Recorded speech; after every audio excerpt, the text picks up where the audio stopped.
Good morning, children. Let us continue the chapter 7. Under it, our topic is the Thar Desert. Children, Thar Desert, its main portion or major portion is lying in Pakistan. Only some part of it is situated in India. So let us start. To the northwest of Malwa Plateau is the Thar Desert. I hope, children, you remember where located the Malwa Plateau. Malwa Plateau is just above Narmada and between Narmada river and Aravalli range. It is located to the west of Aravalli hills in western Rajasthan and extend into Pakistan. Most of the rivers or streams in this vast sandy region either drain into saltwater lake or disappear into sand. It is thus a region of inland drainage. Children, when the river is not completing its journey, means from its origin, the rivers are called to complete its journey when it starts from the origin and ends into or emptying into any sea or ocean, then it completes the journey. But if in between their journey, if they disappear, then they are called as inland drainage. So the rivers which are flowing in the Thar Desert, as the desert is comprises of sand. So sand, what it does? It absorbs the water of the river. So here the rivers are disappearing. Luni is the only large river in the Thar Desert. Lake Sambar is an important saltwater lake of this region. So there is a lake. Its name is Sambar, but the water is salty, brackish. The coastal plains bordering the Western Ghats and Eastern Ghats are narrow coastal plains known as Western and Eastern coastal plains, respectively. See, children, here.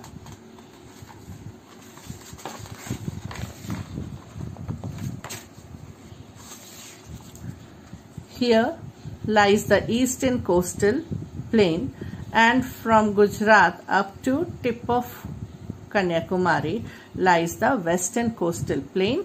So eastern coastal plain is sandwiched between the Eastern Ghat and Bay of Bengal, and the western coastal plain is situating between Arabian Sea and Western Ghats. The western coastal plain is known as Konkan coast in the north and Malabar coast in the south. So again, the western coast is divided into two parts. Konkan coast means near Mumbai region, and below it they are known as Malabar coast. The eastern coastal plain is known as Northern Sarkars in the north and the Coromandel coast in the south. So above Chennai, the eastern coast is called as Northern Sarkars, and below from Chennai up to tip of Kanyakumari, they are called as Coromandel coast. So again, let us see the differences between the eastern coastal plain and western coastal plain. Narrow strip bordered by Western Ghats and the Arabian Sea. And eastern coastal plain, it is wider than the western coastal plain. Merges with the Gujarat plain, and here they are merging with the Ganga Brahmaputra delta, whose major part is in Bangladesh and a smaller part is in India.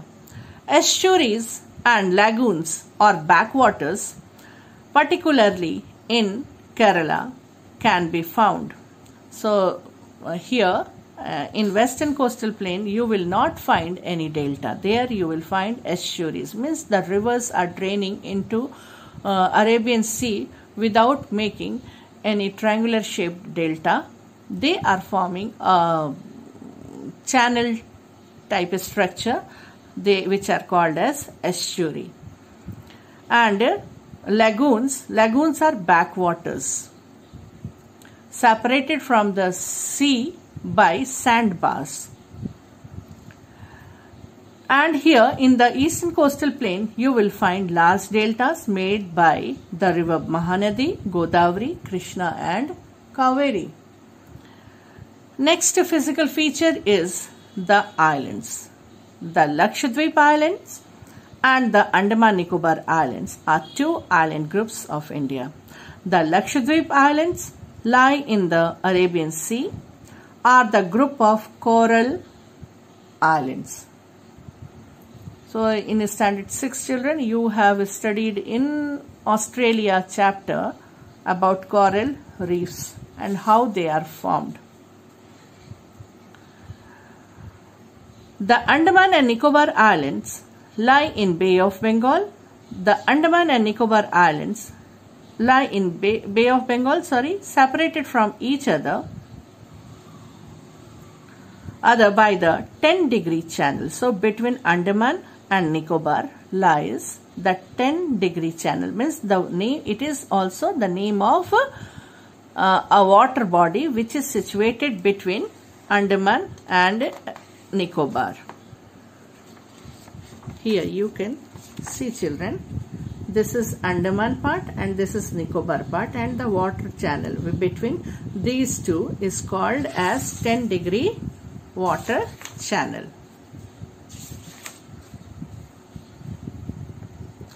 These islands are actually the peaks of submerged volcanic mountains, making them volcanic island.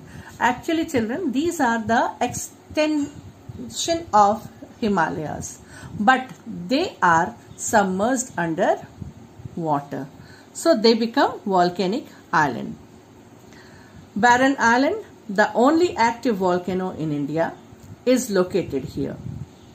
Many of these islands are uninhabited. Uninhabited means human beings are not living on these islands, on some islands of Andaman and Nicobar. Some are inhabited by tribal people who remain excluded from the outside world. So where the people are living, they are not joining with the other world. They are tribal people. Now, significance of various landforms. What are the importance of these landforms? The various landforms lend a distinct geographical identity to India. The mighty Himalayan ranges have acted as a natural barrier against foreign invaders in ancient time. So, the people who are coming from the Central Asia to attack on India, so this Himalayan range forms the natural barrier. They also shield the country from the cold winter winds which coming from the Arctic region cause rainfall and are source of several perennial rivers. So children, it protects India from the chilly wind and it helps to get rainfall, as well as it also provides what? The perennial river like Ganga and Yamuna.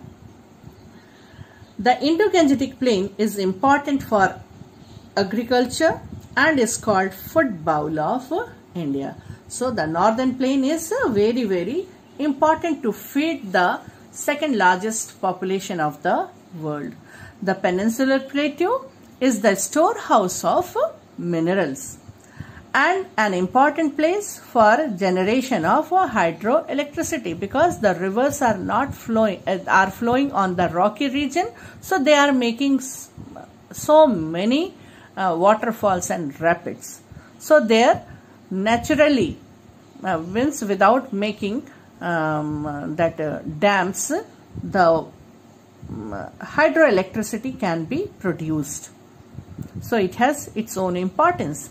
The coastal plains are dotted with the ports and harbors that facilitate sea trade and regulate temperature in the coastal region. So the coastal plain has its own significance because they have many ports and harbors through which India does the export and import. Okay, and coastal areas, they regulate the temperature.